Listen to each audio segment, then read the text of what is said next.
ये पॉलिनोमियल्स का 6th lecture है। ऐसा है कि हो सकता है कि कुछ बच्चों को जो 8th क्लास में पढ़ने में अच्छे नहीं थे उनको कुछ दिक्कत आ रही है। क्लास में टीचर ये मान के चलेगा कि आपने जो कुछ भी 8th क्लास तक पढ़ा है वो सब आपको अच्छी तरह से आता है, और अगर नहीं आता है तो 9th की पढ़ाई में भी आपकी दिक्कत आएगी।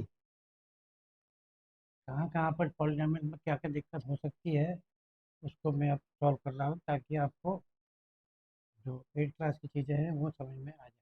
तो ये जो है, ये जो लेक्चर है ये 8th और 9th दोनों के लिए।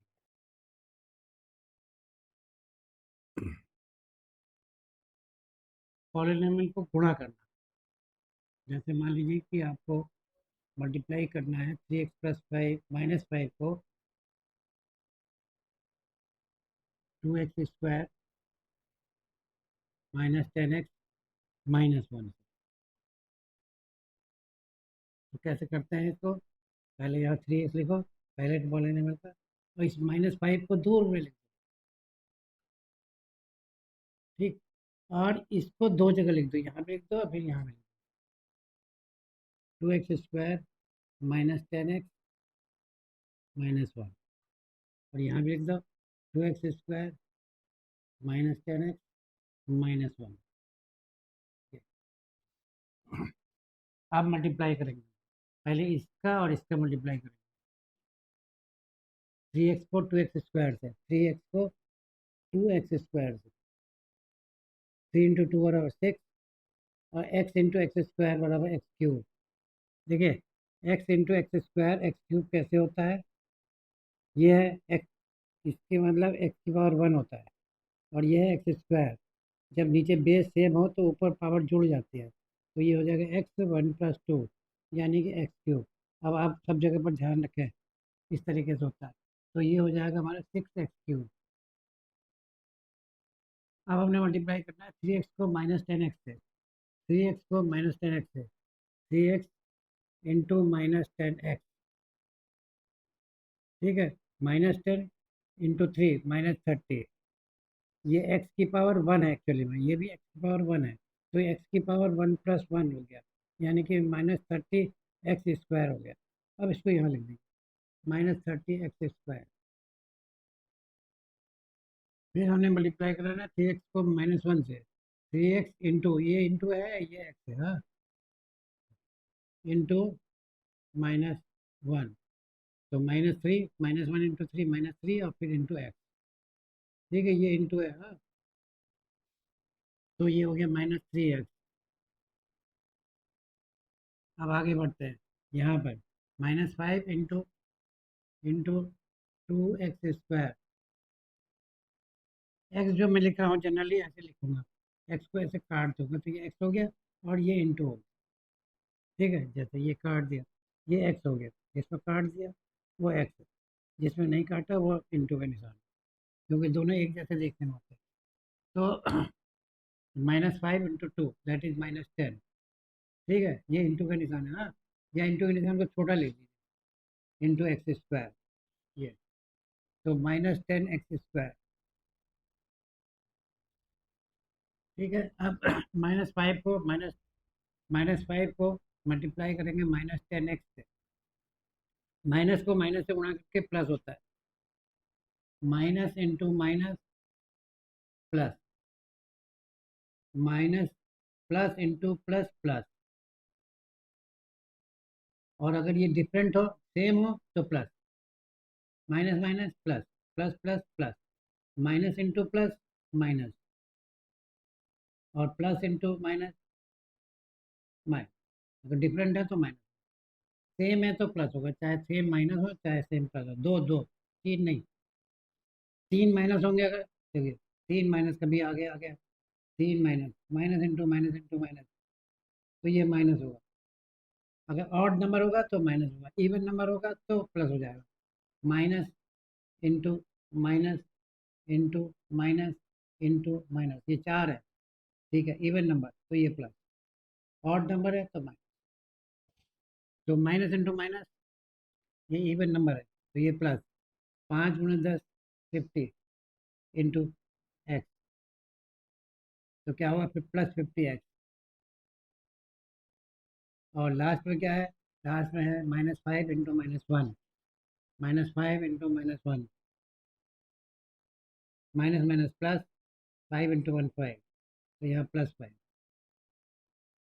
ठीक, उत्तर, फाइनल उत्तर लिखने से पहले आपको ये जरूर देखना चाहिए कि कोई ऐसे टर्म्स होते हैं दोनों एक जैसे हों लगभग, जैसे ये है -10 -30x² और -10x², -30x²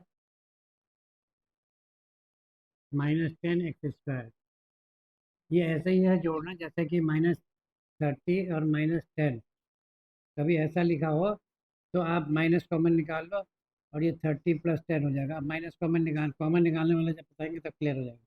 तो ये -40 हो गया। ठीक, तो ये हो गया -40x²।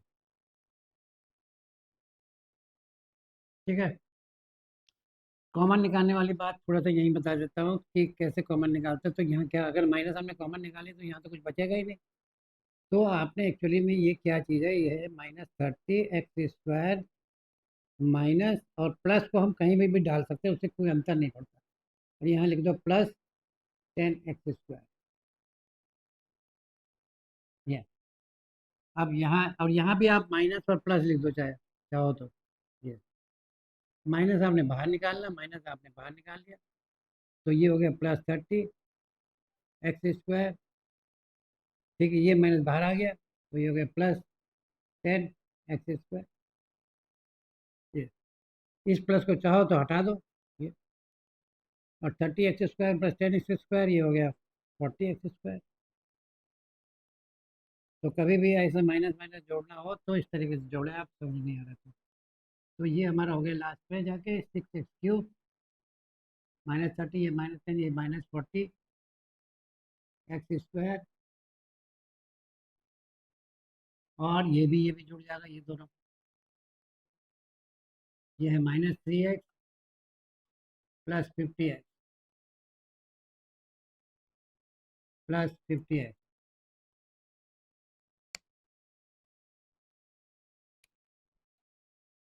ठीक है, इसको उल्टा लिख सकते थे आप, 50x - 3x।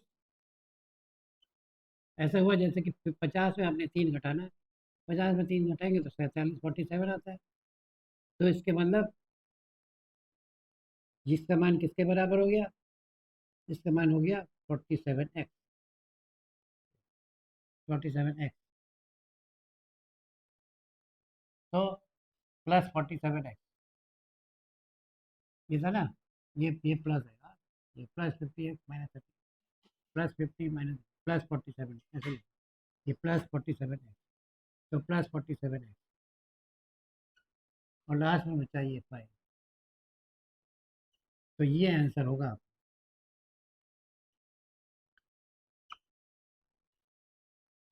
ठीक है, समझ में आ गई बात।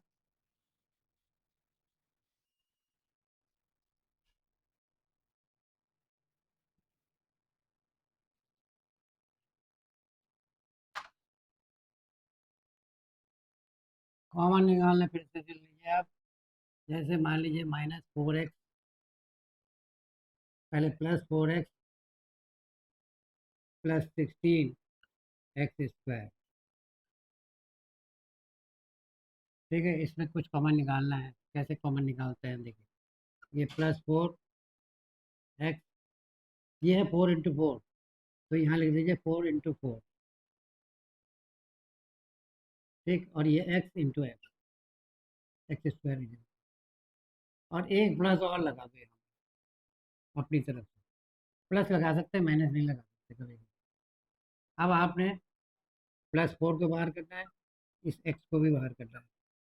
ठीक, एक चीज़ और याद है, जब दोनों चीज़ें बाहर निकल जाती हैं तो यहाँ पर 1 बचता है, 1, क्योंकि ये हमारा है ×1। ये ये ×1 है, तो ये, और आपने एक 4x पर से +4 बाहर निकाला, +4 ये बाहर निकाला। ठीक है, और ये एक्स बाहर निकल, तो +4x आपका बाहर निकल गया। अंदर क्या बचा? अंदर 1 बचा। जब पूरी की पूरी चीज़ बाहर आ जाती है, ध्यान रहे कि एक बचता है, जीरो नहीं बचता है। ये हो गया 1 प्लस, यहाँ क्या बचा? 4, और ये बचा है 1 + 4x। एक एग्जाम्पल और ले लेते हैं, प्लस वाला ही, +2x प्लस 32x² क्यूब। ठीक है, इस क्यूब को आप लिख दो x इंटू का निशानी लगाए, x और 32 हो गया हमारा 2 इंटू, क्योंकि यहाँ 2 है तो 2 इंटू 16 हो गया, ब्रैकेट के अंदर लिख दिया। एक प्लस जोड़ दिया आपके, क्योंकि जब प्लस कॉमन लोगे आपको आगे कुछ बचा ही नहीं, तो ये प्लस लगा दिया, एक प्लस अपनी तरफ से जोड़ दिया, और ये +2x। कोई दिक्कत तो नहीं समझने में? आप आपने +2 बाहर निकालना है, ये +2 बाहर निकालना है, आपने ये x बाहर निकालना है, जितना ज़्यादा से ज़्यादा कॉमन निकाल सकता है, और ये निकालना है, ये x निकालना, कोई सा भी, तो यहाँ क्या बचेगा? +2x ब्रैकेट के अंदर, यहाँ कुछ नहीं बचा। ठीक है, सब का सब बाहर आ गया, इसके मतलब यहाँ 1 है, दोबारा नहीं समझा रहा हूँ। 1 प्लस, और ये प्लस प्लस ये वाला निशान, और ये 16, ये x²। मल्टीप्लीकेशन वाला जो है वो एब्जॉर्ब हो जाता है, समझ लो। मल्टीप्लीकेशन साइन, आपको कोई मल्टीप्लीकेशन साइन लिखा क्यों नहीं? वो एब्जॉर्ब हो गया 16x × x लिखने में, यहाँ पे इंटू है ही एक्चुअली। तो ये हो गया +2x,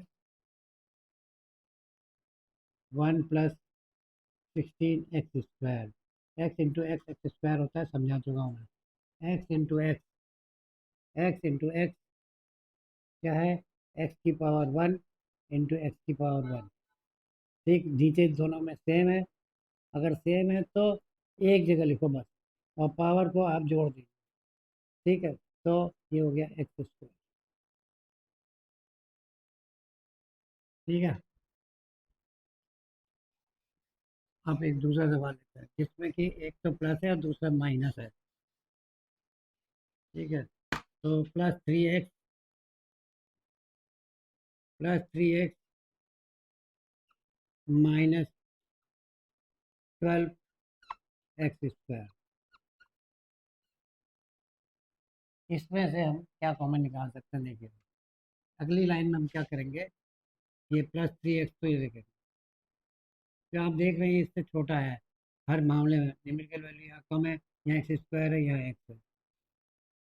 ठीक है, यहाँ माइनस लिखा और अपनी तरफ से एक प्लस लिख दीजिए, ये अपनी तरफ से लिखा है आउटसाइड, प्लस को लिख सकते हैं।